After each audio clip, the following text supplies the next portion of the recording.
କର୍କଟ ରାଶି ପାଇଁକା ସମ୍ପତ୍ତିର ବର୍ଷା ହେବାକୁ ଯାଉଛି। ଦର୍ଶକ ବନ୍ଧୁ, ଆପଣ ଯାହା ଶୁଣୁଛନ୍ତି ତାହା ହିଁ ସତ କଥା। ଜୁଲାଇ ମାସଠାରୁ ଡିସେମ୍ବର 31 ପର୍ଯ୍ୟନ୍ତ କେମିତି ରହିବ କର୍କଟ ରାଶିରେ? କ'ଣ କହୁଛି ଆର୍ଥିକ ସ୍ଥିତି, କ'ଣ କହୁଛି ସ୍ୱାସ୍ଥ୍ୟ, କ'ଣ କହୁଛି ଆପଣଙ୍କ ପାରିବାରିକ ଜୀବନ? ତ ସମ୍ପୂର୍ଣ୍ଣ ଭିଡ଼ିଓ ହିଁ ଆପଣ ଦେଖିଲେ ଜାଣିପାରିବେ। ଅଧାରୁ ଦେଖିଲେ କିଛି ବି ବୁଝିପାରିବେନି। ତ ଚାଲନ୍ତୁ ଷ୍ଟାର୍ଟ କରିବା ଆଜିର ଆଉ ଏକ ନୂଆ ବିଷୟବସ୍ତୁ, କର୍କଟ ରାଶି ବିଷୟରେ। ଆଗାମୀ 6 ମାସ କେମିତି କଟିବ? ତ ଦର୍ଶକ ବନ୍ଧୁ, ଯେଉଁମାନେ ମା ପୁଅ ଓଡ଼ିଆ ବ୍ଲଗ ଚ୍ୟାନେଲକୁ ସବସ୍କ୍ରାଇବ୍ କରିନାହାନ୍ତି, ଏବେ ସବସ୍କ୍ରାଇବ୍ କରିଦିଅନ୍ତୁ। ନୂଆ ନୂଆ ଭିଡ଼ିଓ ଆପଣଙ୍କ ପାଖରେ ଆଗେ ପହଞ୍ଚିବ।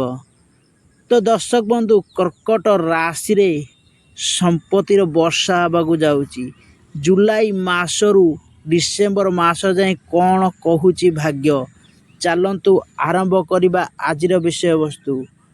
ଯଦି ଆପଣଙ୍କର କର୍କଟ ରାଶି, ତାହେଲେ ଦେଖିନିଅନ୍ତୁ ଏହି ଭିଡ଼ିଓକୁ, ନଚେତ୍ ଆପଣ କିଛି ବି ଜାଣିପାରିବେନି। ଦର୍ଶକ ବନ୍ଧୁ, ଜୁଲାଇ ମାସଟି ଉତ୍ତମ ରହିବ ଆପଣଙ୍କର। ଜୁଲାଇ ଠୁ ଡିସେମ୍ବର ମାସ ବହୁତ ଭଲ ଦିନ ପଳେଇ ଆସୁଛି। ମହାଦେବଙ୍କ ଆଶୀର୍ବାଦ ଏହି ରାଶି ଉପରେ ପଡ଼ିବାକୁ ଯାଉଛି। କାର୍ଯ୍ୟରେ ସଫଳତା ପାଇବେ। ଦେହ ମନ ସ୍ୱାସ୍ଥ୍ୟ ସବୁ ଭଲ ରହିବ।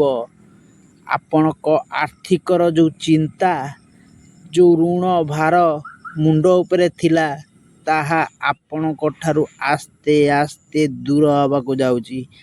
ଆପଣଙ୍କର ଆୟ ବଢ଼ିବାକୁ ଲାଗିବ। ଆପଣ ସବୁବେଳେ ବ୍ୟସ୍ତତା ଭିତରେ ରହିବେ। ସବୁବେଳେ ମାତା ଲକ୍ଷ୍ମୀଙ୍କୁ ଆଗମନ କରୁଥିବେ। ଆପଣଙ୍କ ପାଖକୁ ଆସୁଥିବ, ମାନେ ଆପଣଙ୍କ ସଦାବେଳେ ଟଙ୍କା ପାଖରେ ରହୁଥିବ। ପର୍ସରେ ହେଉ କିମ୍ବା ଲକରରେ ହେଉ କିମ୍ବା ଗଡ଼ରେଜରେ ହେଉ। ଦେହ ମନ ଚାକିରି ବିଷୟରେ ତ ଆପଣମାନେ ଜାଣିଲେ। ଚାକିରି କ୍ଷେତ୍ରରେ କ'ଣ ରହୁଛି ଦର୍ଶକ ବନ୍ଧୁ? ଚାକିରି, ଯେଉଁମାନେ ଚାକିରି ପାଇଁକା ଆପ୍ଲାଏ କରୁଛନ୍ତି, ସେମାନଙ୍କ ପାଇଁକା ବହୁତ ଭଲ ଦିନ ଆସିଯାଇଛି ଜୁଲାଇ ଟୁ ଡିସେମ୍ବର ମାସ ପର୍ଯ୍ୟନ୍ତ।